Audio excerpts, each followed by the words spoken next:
एक और खबर बताता हूं, और वो खबर ये कह रही है कि ट्रंप के लिए एक जाल बुना गया था और ट्रंप उसमें फंस गए।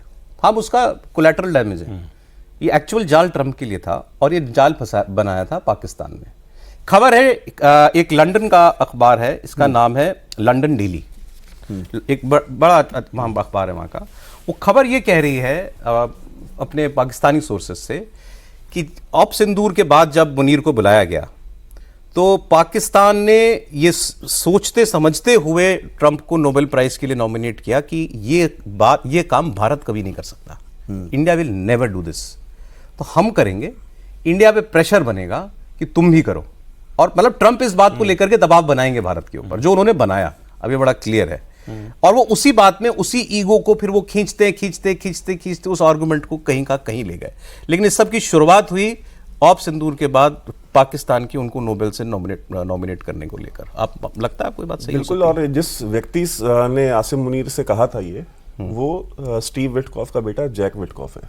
अच्छा। जैक विटकॉफ ने आसिम मुनीर को बोला कि आप प्रेसिडेंट को नॉमिनेट करो नोबेल पीस प्राइज के लिए, तो उसने कहा हम कर देंगे, आप इंडिया से करवा लो। तो उन्होंने कहा कि ठीक है, हम बात करेंगे। तो उन्होंने इंडिया से बात की। जब इंडिया नहीं माना तो आसिम मुनीर ने ही उनको आइडिया दिया, जैक विटकॉफ को, कि आप बेंजामिन नेतन्याहू से फोन करवाइए, इजराइल के। उनकी और मोदी जी की बहुत अच्छी दोस्ती है, आप उनसे फोन कराइए, वो कहेंगे तो पक्का वो कर देंगे।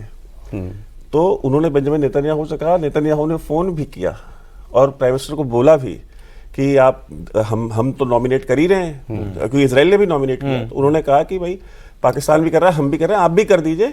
तो प्रधानमंत्री जंग रुकवाने का क्रेडिट तो तभी मिल सकता है ना जब दोनों पार्टियां आपको क्रेडिट दें। अब उसमें दिक्कत क्या फंस गई कि प्रधानमंत्री ये भाई हमारा तो ये है कि भाई हम क्यों नॉमिनेट करें, कोई औचित्य होना चाहिए, उसके पीछे कोई रीजन होना चाहिए, किस ग्राउंड पे हम उनको। जब हम मानते नहीं कि तुमने जंग रुकवाई, ठीक है, आप झूठ बोल रहे हैं और हम आपको नॉमिनेट करते हैं, मतलब आपको एंडोर्स कर दें। नहीं बनता, हम आपके झूठ को एंडोर्स करें। सत्यमेव जयते का देश झूठ को एंडोर्स करेगा। प्रधानमंत्री जहां बैठते हैं वहां पीछे सत्यमेव जयते लिखा होता है।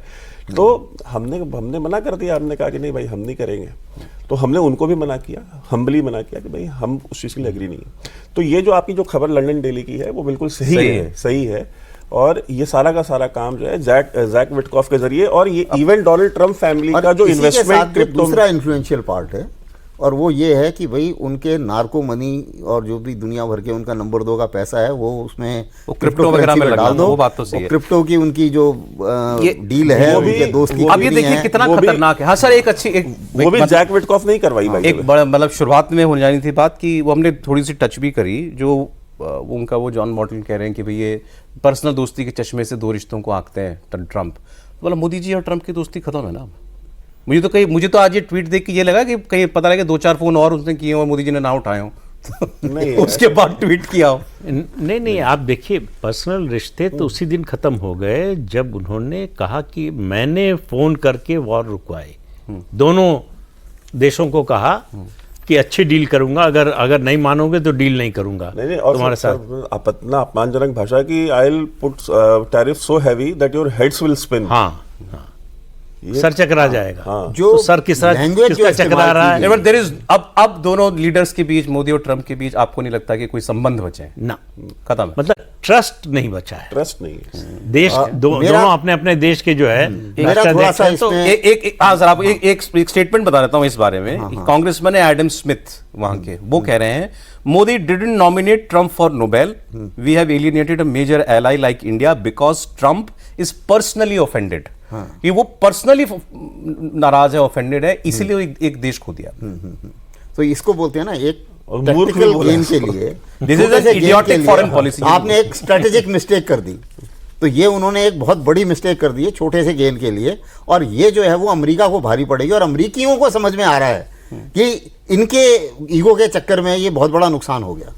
और आप मानते हैं it is all about ego now, कोई national interest, make America great again कुछ नहीं है। जहां तक रिलेशंस का सवाल है, मेरा अपना मानना है कि भारत में अभी भी इतनी मैच्योरिटी है कि उनके रिलेशंस को, उनकी मित्रता को एक साइड कर दीजिए आप, बट अदरवाइज अगर हमें अपने नेशनल इंटरेस्ट में अमेरिका से बातचीत करनी पड़े और हमें कुछ एक्शंस करने पड़े, तो जाहिर है कि हम अभी एक्सरसाइज भी कर ही रहे हैं उनके साथ अलास्का में। नहीं हम अमेरिका अमेरिका के से रिश्ते खत्म नहीं कर रहे। अमेरिका के साथ रिश्ते हम कुछ भी नहीं कर रहे हाँ। हैं, हमने तो कुछ रिएक्शन ही अच्छा, नहीं दिया। बाकी नहीं, चीजें भी चल रही एक हैं। बात समझनी 2+2 चाहिए। डायलॉग में भी स्टाफ लेवल की भी बातचीत हुई थी कुछ दिन पहले। तो ऐसा नहीं है कि कुछ भी चीज बंद करी है, बंद ट्रम्प कुछ नहीं का किया। जरा बैकग्राउंड भी समझना चाहिए।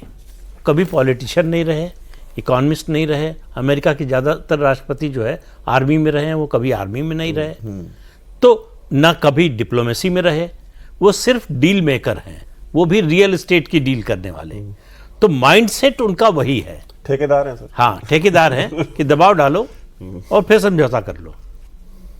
तो ये ट्रिक जो है मोदी पर नहीं चली। तमाम देशों ने सरेंडर कर दिया तो उनका हौसला और बढ़ गया कि अरे इतने बड़े देशों ने सरेंडर कर दिया, all मोदी said and कैसे done,